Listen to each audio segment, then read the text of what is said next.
E እኩል ይሆናል mc ስኩዌር የዓለማችን ታዋቂው ቀመር።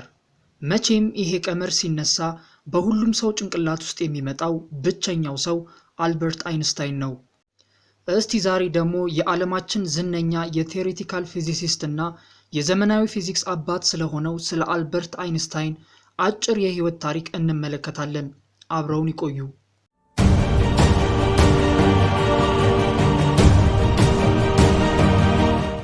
አልበርት አይንስታይን በኦልምውርተንበርግ በጀርመኒ ከጁዊሽ ቤተሰብ ከአባቱ ሄርማን አይንስታይን እና ከእናቱ ፓውሊን ኮክ በማርች 14 1879 ተወለደ። ብዙ እንደሚወራለትና እንደምትጠብቁት ግን አይንስታይን ፈጣን ልጅ አልነበረም። ወፍራም፣ ትልቅ ጭንቅላት ያለው ቀርፋፋና ዝምተኛ ልጅ ነበር።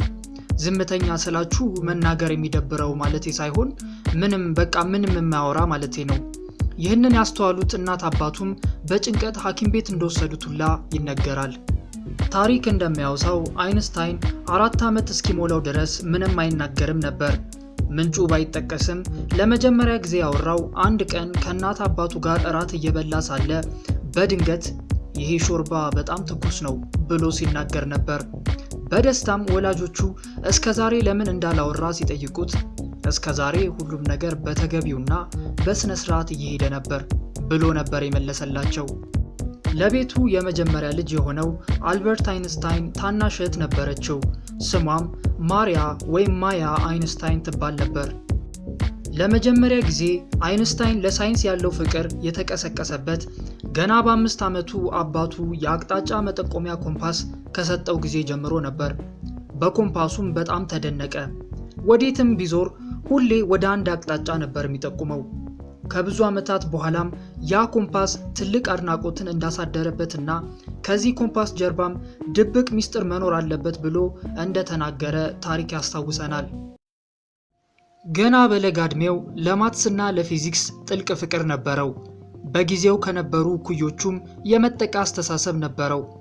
ገና በ12 ዓመቱ በአንድ ክረምት ራሱን በራሱ አልጀብራና ጂኦሜትሪ ያስተማረ ከባድ ልጅ ነበር። አይንስታይን በራሱና ያለማንም ድጋፍ ለፓይታጎሪያን ቴዎረም በዛ ዕድሜው የራሱን ማረጋገጫ የፈጠረ ድንቅ ልጅ ነበር። በ5 ዓመቱም አይንስታይን በሚዩኒክ በሚገኝ የካቶሊክ ኤሌመንተሪ ትምህርት ቤት በመግባት ለ3 ዓመት እዛ ይማራል። በ8 ዓመቱም በሊቶፖል ጂምኔዚየም በአሁኑ መጠሪያው አልበርት አይንስታይን ጂምኔዚየም ወደ ተባለ ትምህርት ቤት ከ7 ዓመት በኋላ ጀርመንን ትቶ ከመሄዱ በፊት የመጀመሪያና የሁለተኛ ደረጃ ትምህርቱን እዛ ይቀጥላል። የቤተሰቡ አስጠኚ የሆነው ማክስ ታልሙድ እንዳለው በ12 ዓመቱ ለአይንስታይን ጂኦሜትሪ መጽሐፍ ሰጥቼው ነበር። ከትንሽ ጊዜ በኋላም በሚገርም ሁኔታ መጽሐፉ ላይ ያሉትን ፕሮብሌሞች እንዳለ ሰርቶ ሰጠኝ። ከአይንስታይን ጭንቅላት ጋርም አብሮ መሄድ እየከበደኝ መጣ ብሎ ተናግሯል። አስቡት፣ አስጠኚ ተብዬው ነው እንዲህ ያለው። አይንስታይን ገና በዛ ዕድሜው ተፈጥሮን በማትማቲክስ ቀመር መግለጽ እንደሚቻል ያወራ ነበር። በ14 ዓመቱም በከፍተኛ ማትማቲክስ ማለትም በኢንተግራል እና በዲፍረንሻል ካልኩለስ የተካነ ነበር። ነገር ግን በትምህርት ቤቱ ከመምህሮቹ ጋር አይስማማም ነበር። የትምህርት ቤት አሰራርን ፈጽሞ ይቃወም ነበር። የመማርና የፈጠራ አስተሳሰብ በትምህርት ቤት የትምህርት አሰጣጥ የተገደበ ነው ብሎ ያስብ ነበር። ትምህርት ቤት ነገሮችን በድግግሞች ለማስያዝ የሚሞክር የማስታወስ ችሎታን ብቻ የሚፈትን ትርጉም አልባ የሆነ ቦታ ነው ብሎ ያስብ ነበር። በዚህም ምክንያት ክላስ ውስጥ አስተማሪዎችን አይከታተልም ነበር። ደስ ለሚሉት ሳብጀክቶች እንደ ማትስና ፊዚክስ ጥሩ ሲሰራ፣ ለማይመቹት ደግሞ ደንታ አይሰጠውም ነበር። አንዱ መምህር እንደውም አልበርት አይንስታይንን በጭራሽ የትም እንደማይደርስና ምንም የማይጠቅም ከንቱ ሰው እንደሚሆን እንዲሁም ትምህርቱን ቢያቆም እንደሚሻለው ነግሮት ነበር። እስቲ አንድ ጊዜ የሂስትሪ መምህሩና አልበርት አይንስታይን ክላስ ውስጥ ስለተነጋገሩት ንግግር እናውሳ። አንድ ቀን የሂስትሪ መምህሩ አይንስታይንን ክላስ ውስጥ የፕሩዥያንስ ወታደሮች ፈረንሳይን በዋተርሎ ጦርነት ላይ አሸንፈዋል ወይስ አላሸነፉም ብሎ ሲጠይቀው አልበርትም ጌታዬ እኔ አላቅም ብሎ ይመልስለታል። ለምንድነው የማታውቀው? ብዙ ጊዜ አይደል እንደ ተነገረ ይሄ ታሪክ ሲለው በቃ ረስቸው ነው የሚሆነው አለ አልበርትም። ቆይ ግን አንተ ልጅ ለመማሩላ ትንሽም ትሞክራለህ ግን ብሎ መምህሩ ሲጠይቀው አይ ጌታዬ ነበር መልሱ። ለምን? በቃ ትርጉሙ አይታየኝማ። ዓመተ ምህረቶችን መሸምደድ ለኔ ትርጉም አልባ ነው። ምክንያቱም የፈለኳቸው ቀን መጽሐፍቶችን ከፍቼ ማግኘት ስለምችል ነበር መልሱ። መምህሩም ቃላት አጥሮት ለትንሽ ጊዜ ዝም ካለ በኋላ አይንስታይን ግን በጣም ትገርመኛለህ። ቆይ ግን አታውቅምና ነው ማንኛውም እውነታዎችን አንድ ሰው መጽሐፍ ገልጾ ማግኘት እንደሚችል የትኛውም ትምህርት ቤት የምትማረው ነገርም ቢሆን ሲለው፣ አይንስታይንም አዎ አውቃለሁ አለ። ስለዚህ እውነታዎችን መማር ላንተ ትርጉም የለውም ማለት ነዋ ሲለው፣ እውነቱን ለመናገር ጌታዬ አዎ ትርጉሙ አይታየኝም አለ አይንስታይን። እና በቃ በአጠቃላይ በትምህርት አታምንማ ሲለው፣ አይ በትምህርትማ አምናለሁ፣ ነገር ግን እውነታዎችን ደጋግሞ መማር ለኔ ትምህርት ማለት አይደለም ነበር መልሱ። አሃ አለ መምህሩ በማሽሟጠጥ። እና በቃ እስኪ ስለ አልበርት አይንስታይን ትክክለኛ የሚባለውን የትምህርት ቀመር አስረዳና አለ በማሾፍ መምህሩ። አይንስታይንም በብሩህ ፊት እኔ እንደማስበው ከሆነ አስፈላጊው ነገር እውነታ ሳይሆን አዲስ አስተሳሰብ ነው። እገሌ በዚህ ዓመተ ምህረት በዚህ ጦርነት ላይ ተዋጋ ወይ ደግሞ የየትኛው የጦር ሰራዊት ብዙ ሰው ገደለ የሚሉትን ነገሮች ማወቅ ለኔ ጥቅመ ቢስ ነው። ይልቅ ለኔ ለምን እነዛ ወታደሮች እርስ በራሳቸው ለመገዳደል ፈለጉ የሚለው ሐሳብ ይመስጠኛል፣ ይስበኛል አለ። መምህሩም በቁጣ በቃ አለ፣ አይኖቹ በንዴት እየፈጠጡ። ከዚህ በላይ ማውራት አይጠበቅብህም። እንደውም ዛሬ ለተጨማሪ ክፍለ ጊዜ ትቆያለህ። ምንም ባይጠቅምህም ለትምህርት ቤቱም ምንም የማጠቅም አሳፋሪ ተማሪ ነህ። ለምን ዳግም ትምህርት ቤት እንደምትመጣው ላይ አይገባኝም አለው። አይንስታይንም እኔም ፍላጎቴ እሱ አይደለም ጌታዬ ብሎ መልስ ይሰጣል። አንተ ምስጋና ቢስ የሆንክ ልጅ ነህ። በራስህ ማፈር ነው ያለብህ። አባትህንም ከዚህ እንዲወስድ ብትጠይቀው ይሻላል ነበር ያለው መጨረሻ የሂስትሪ መምህሩ። ብዙም አልቆየም አይንስታይን የሃይ ስኩል ትምህርቱን ከዛ አቋርጦ ወደ ጣሊያን የተጓዙት ቤተሰቡ ጋር ይሄዳል። በ1895ም በ16 ዓመቱ በዙሪክ የሚገኘውን የስዊስ ፌዴራል ፖሊቴክኒክ ትምህርት ቤት የመግቢያ ፈተና ይወስዳል። ትምህርት ቤቱም ለመግባት ማምጣት የሚጠበቅበትን ውጤት ባለማምጣቱ ሳያልፍ ይቀራል። ነገር ግን በማትማቲክስ እና በፊዚክስ አስደናቂ ውጤት ነበር ያመጣው። በሌሎቹ በአርት ፊልዶች ላይ ግን የሾቀ ውጤት ነበር ያገኘው። ውጤቱን ያስተዋሉት የትምህርት ቤቱ አስተዳዳሪም በካንቶን ሹት አውራ ስዊዘርላንድ ወደሚገኘው የአርጎቪያን ካንቶናል ወደ ተባለ ትምህርት ቤት ሄዶ የሃይ ስኩል ትምህርቱን እንዲጨርስ ይመክሩታል። እዛም ሄዶ የሃይ ስኩል ትምህርቱን በአስደናቂ ውጤት በተለይም በፊዚክስ እና በማትስ ከፍተኛ ውጤት የሆነውን 6 ግሬድ በማምጣት ያጠናቅቃል። በጊዜው የግሬድ አቆጣጠር ከ1 እስከ 6 ይቆጠር ነበር። በ1896ም በአባቱ ፈቃድ የጀርመን ዜግነቱን ይክዳል። ይህንን ያረገበትም ምክንያት ለውትድርና ግዳጅነት እንዳይጠራ ነበር። በ17 ዓመቱም ዳግም የስዊስ ፌዴራል ፖሊቴክኒክ ትምህርት ቤት መግቢያ ፈተና ወስዶ አሁን ግን አመርቂ ውጤት በማምጣት የ4 ዓመት የማትስ እና የፊዚክስ የአስተማሪነት ዲፕሎማ ፕሮግራም ትምህርት ይጀምራል። የመጀመሪያ ሚስቱንም ሚሌቫ ማሪክንም ያገኛት እዚህ ትምህርት ቤት ነበር። አብረው ከሚማሩት 6 ተማሪዎች መካከል የነበረችው ብቸኛ ሴት እሷ ብቻ ነበረች። በቀጣይ ዓመታቶችም አሁንም ቢሆን ከአስተማሪዎቹ ጋር አይስማማም ነበር። ክላስ እንደተመቸው ነበር የሚገባው። ለፈተናም ከክላስ ጓደኛው ከማርሴል ግሮስማን ከሚጽፋቸው ኖቶች በመታገዝ ነበር ፈተናውን የሚፈተነው። በአንድ የፊዚክስ ተግባራዊ ክላሱም ከ1 እስከ 6 የውጤት ደረጃ ላይ 1 እንዳመጣ ይነገራል።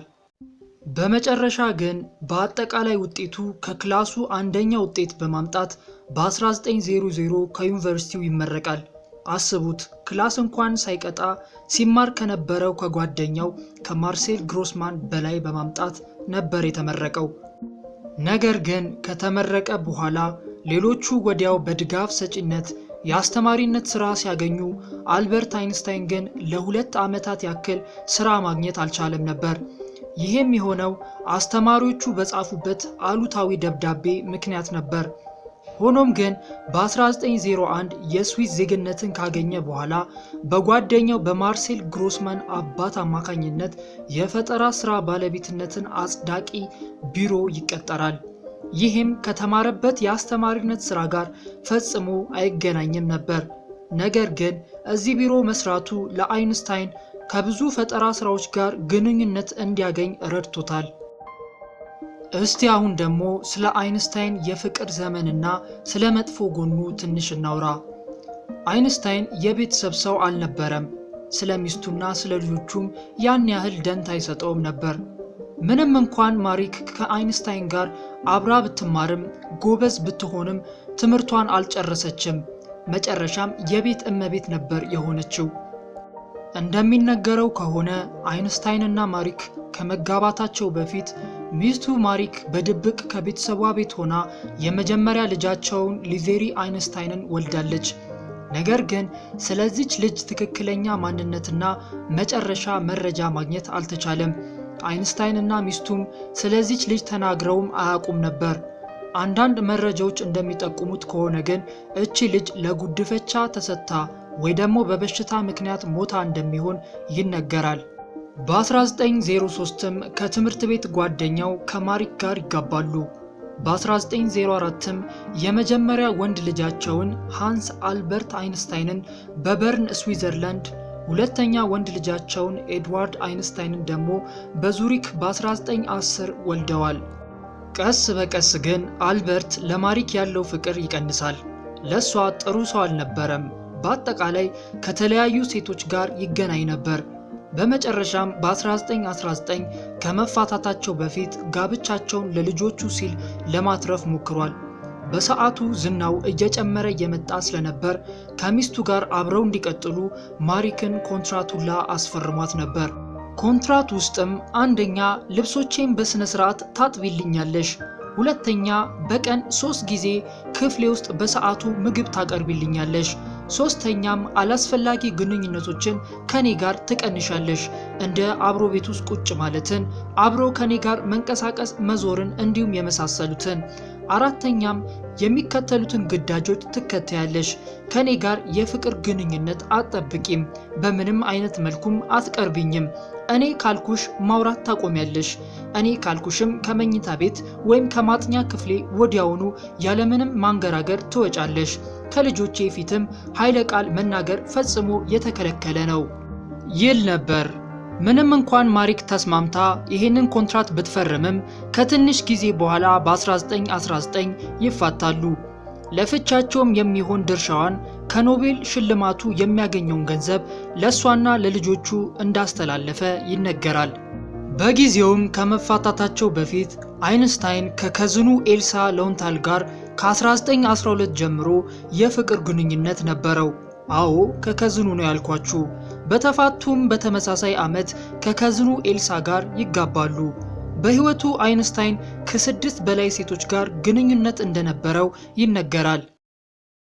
ወደ ታሪኩ ስንመለስ 1905 ለአይንስታይን አስገራሚ ዓመት ነበር።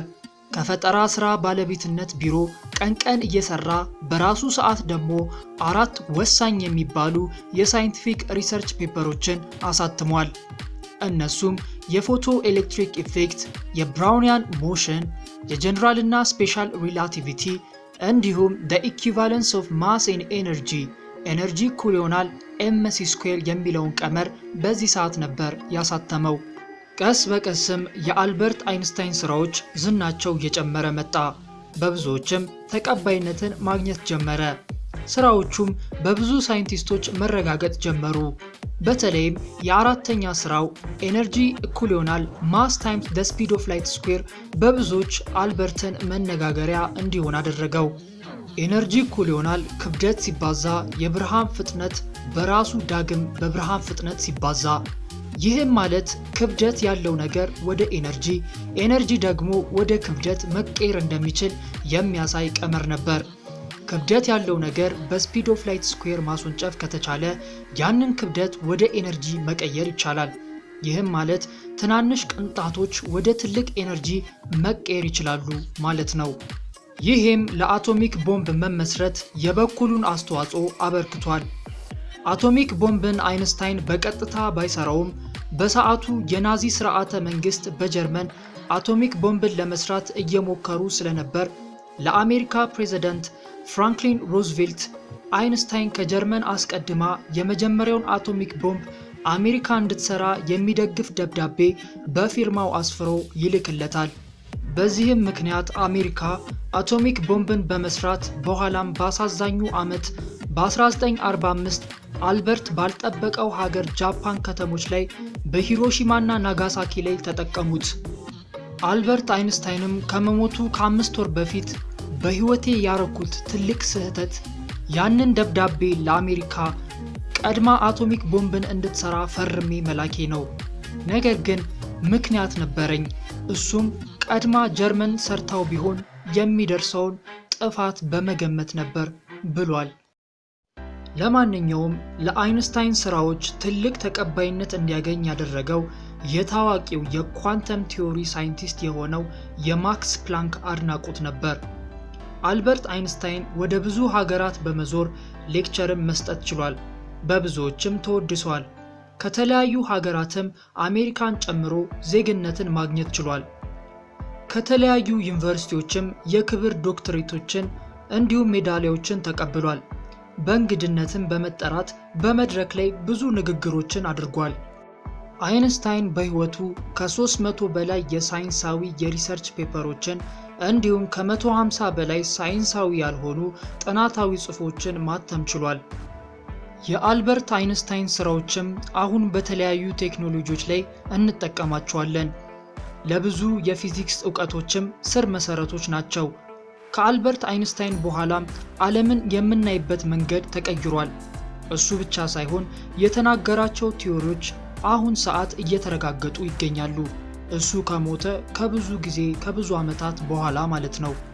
አይንስታይን በጣም አስገራሚና ጎበዝ ከመሆኑ የተነሳ አይንስታይን የሚለው ስሙ ከጂኒየስ ከሚለው ቃል ጋር ተመሳሳይ ፍቺ ሁላ ተሰጥቶታል። እሱ ብቻ ሳይሆን በስሙም የፔሪዮዲክ ቴብል ላይ የኤሌመንት ስም ተሰጥቶታል። እሱም አይንስታይኒየም ይባላል። አልበርት አይንስታይን በኤፕሪል 17 1955 ባጋጠመው ውስጣዊ የደም መፍሰስ ምክንያት ከዚህ ዓለም በሞት ሊለይ ችሏል። ቀድሞ በዚህ ነገር ላይ ሰርጀሪ ያደረገ ቢሆንም ለሁለተኛ ጊዜ ሰርጀሪ እንዲያደርግ ዶክተሮች ቢጠይቁትም አይንስታይን ግን በምፈልግበት ጊዜ ከዚህ ዓለም መሄድ እፈልጋለሁ፣ ከዚህ በላይ ህይወትን በሰው ሰራሽ መንገድ ማርዘም ህይወትን ጣዕሟን ያሳጣታል፣ ከኔ የሚጠበቅብኝን ነገር ለዓለም አበርክቻለሁ፣ አሁን ግን መሄጃዬ ደርሷል፣ እናም ጉዞዬ በሚያምር ሁኔታ እንዲሆን እፈልጋለሁ በማለቱ በ76 ዓመቱ በአሜሪካ ፕሪንስተን ሆስፒታል ከዚህ ዓለም ሊለይ ችሏል። ሰርጀሪውን ተቀብሎ ቢሆን ቢያንስ ለትንሽ ጊዜ ተጨማሪ ዓመት ይኖር ነበር። እስቲ ከመጨረሳችን በፊት አሁን ደግሞ ስለ አልበርት አይንስታይን አንዳንድ አስገራሚ እውነታዎች እንመልከት። የጀርመን ናዚ በአይንስታይን አስተሳሰብ በጣም ይበሳጩ ስለነበር አይንስታይን አሜሪካ እያለ ጀርመን የነበሩትን አጠቃላይ የአይንስታይን መጽሐፎች አቃጥለውበት ነበር። እሱ ብቻ ሳይሆን የናዚ ቀንደኛ ጠላት በሚል ስም ዝርዝር ውስጥ ስሙን ገና ያልተሰቀለው በማለት ጽፈውት አስፍረውት ነበር። እሱ ብቻም አይደለም፣ ጭንቅላቱ ላይ የ5000 የአሜሪካ ዶላር ባውንቲ ወይም ጉርሻ ለጥፈውበት ነበር። አይንስታይን እምነት የለውም ነበር፣ ነገር ግን ኤቲስት እንዳልሆነ ተናግሯል። ይልቅ ራሱን አግኖስቲክ ወይም ፈጣሪ መኖሩ አይታወቅም፣ የሰው አስተሳሰብ ፈጣሪ መኖርን ማረጋገጥ የሚችል ጭንቅላት የለውም በሚለው ያምን ነበር። አይንስታይን የሚታወቀው ዝርክርክ ባለው ገጽታው ነበር። ያልተበጠሩ ፀጉሮቹ፣ ወፋፍራም ልብሶቹ። በተጨማሪም አይንስታይን ካልሲ ማድረግ አይወድም ነበር። ካልሲዎቹ እንደ ጥቅም አልባ ነበር የሚቆጥራቸው። ካረጋቸውም በኋላ ሲቀደዱበት ይበሳጭ ነበር። አይንስታይን በሌላ የሚታወቀው ነገር በሚይዘው የፓይፕ ሲጋራ ነበር። ማጨስ በጣም ይወድ ነበር። በፓይፕ ማጨስ አስተሳሰብንና ምክንያታዊ የሆኑ ውሳኔዎችን ለመስጠት ይጠቅማል ብሎ ተናግሮ ነበር። በዶክተር ትዕዛዝም ማጨስ እንዲያቆም ተነግሮት ቢተውም ያቺን ፓይፕ ግን አፉ ውስጥ ይዟት ይዞር ነበር። ታዋቂው የአልበርት አይንስታይን ምላሱን ያወጣበት ፎቶ ታሪክ እንዲህ ነው። በ72 ዓመቱ ልደቱ ላይ ጋዜጠኞቹ አሪፍ ፎቶ ለማንሳት እየደጋገሙ ሳቅበል ሲሉት ስለመረረው ምላሱን አውጥቶ ተነሳ። ለአንዱ ጋዜጠኛውም 9 ፎቶዎችን በማዘዝ ለጋዜጠኛው አንዱ ፎቶ ላይ ፊርማውን በማስፈር ሰጥቶታል። ያ ፎቶም በጨረታ ላይ በ74324 የአሜሪካ ዶላር ነበር የተሸጠው። አይንስታይን በአንድ ወቅት የእስራኤል ፕሬዝዳንት እንዲሆን እድል ቀርቦለት ነበር። ነገር ግን ችሎታና ልምዱ የለኝም ስለዚህ አሻፈረኝ በማለቱ ነበር ሳይሆን የቀረው። አይንስታይን ለሙዚቃ በጣም ጥልቅ ፍቅር ነበረው። በእናቱ ምክንያትም ለሙዚቃ ትልቅ ቦታ ይሰጥ ነበር። በተለይም በቫዮሊን መሳሪያ መጫወት ይወድ ነበር። እንዳለው ከሆነ ፊዚሲስት ባይሆን ኖሮ በእርግጠኝነት ሙዚቀኛ እሆን ነበር ብሎ ተናግሮ ነበር። ከመሞቱ በፊት አይንስታይን ጭንቅላቱን ከፍተው እንዳይመራመሩበት ሬሳውንም አቃጥለው አመዱንም ባልታወቀ ቦታ እንዲበትኑት ቢናገርም በሬሳ ምርመራ ጊዜ በፕሪንስተን ሆስፒታል ቶማስ ሃርቪ የአይንስታይንን ጭንቅላት ሰርቆ ወስዶት ነበር። ከብዙ ጊዜ በኋላም ከመለሰው በኋላ በተደረገው ምርመራ የአይንስታይን ጭንቅላት ከኖርማል ሰው ጭንቅላት በ15% ሰፋ እንደሚል ተረጋግጧል። አሁን የአልበርት አይንስታይን አእምሮ በሞተር ሙዚየም በፊላዴልፊያ ይገኛል። አይኖቹ ደግሞ ለዶክተር ሄነሪ አብርሃምስ የተሰጡ ሲሆን በአሁን ሰዓት በኒውዮርክ ከተማ በተቀማጭ ሳጥን ውስጥ ይገኛሉ። ሰውየውን በሰላም ሊያሳርፉት አልቻሉም እኮ ምን አስበው ነው? አልበርት አይንስታይን አይኪው ቴስት ወስዶ ባያቅም የጭንቅላቱ አይኪው መጠን 160 እንደሚደርስ ይነገራል። ለማንኛውም አልበርት አይንስታይን ያበረከታቸው ግኝቶች ለዘመናዊ ፊዚክስ ስር መሰረት ናቸው። እሱ ብቻ ሳይሆን ለስፔስ፣ ለታይም፣ ለማተር ያለን አመለካከት በአይንስታይን ምክንያት ተቀይሯል። ሌላው ብዙ ሰው የሚምታታበት አይንስታይን የኖቤል ፕራይዝ ሽልማቱን ያገኘው በቲዮሪ ኦፍ ሪላቲቪቲ ሳይሆን በፎቶ ኤሌክትሪክ ኢፌክት ቲዮሪው ነበር። ይሄ ቲዮሪም ለኳንተም ፊዚክስ በርና ፈርቀዳጅ እንደነበር ይነገራል። አልበርት አይንስታይን የህይወቱን የመጨረሾቹን 30 ዓመታት የህይወትን ቀመር በመፈለግ ነበር ያሳለፈው፣ ምንም እንኳን ባይሳካለት። ከመሞቱም በፊትም የተናገራቸው የመጨረሻ ቃላቶቹ ምን እንደሆኑ የሚያውቅ ሰው የለም። ምክንያቱም በሰዓቱ ያወጣቸው ቃላቶች ጀርመንኛ ነበሩ። በጊዜውም የነበረችው ነርስ ጀርመንኛ መናገር አትችልም ነበር። ለመጨረስ ያክል አይንስታይን ከተናገራቸው ታዋቂ ንግግሮች ውስጥ አንዱን ልበልላችሁ። ህይወታችንን ለመኖር 2 መንገዶች ብቻ አሉ። አንደኛው ማንኛውም ነገር ተአምር እንዳልሆነ አምኖ መኖርና ሌላኛው ደግሞ ሁሉም ነገር ተአምር እንደሆነ አምኖ መኖር ናቸው። ይሄም የአልበርት አይንስታይን አጭር የህይወት ታሪክ ነበር። ታሪኩ በዚያ ያበቃል። ስለተከታተላችሁኝ አመሰግናለሁ። ከእናንተ ጋር የቆየሁት ናትናኤል ጃ ነበርኩኝ። ቪዲዮውን ከወደዳችሁት ላይክ እና ሰብስክራይብ ማድረጋችሁን አትርሱ። በሌላ ጊዜ በሌላ ፕሮግራም እስከምንገናኝ ድረስ ቸር ቆዩኝ።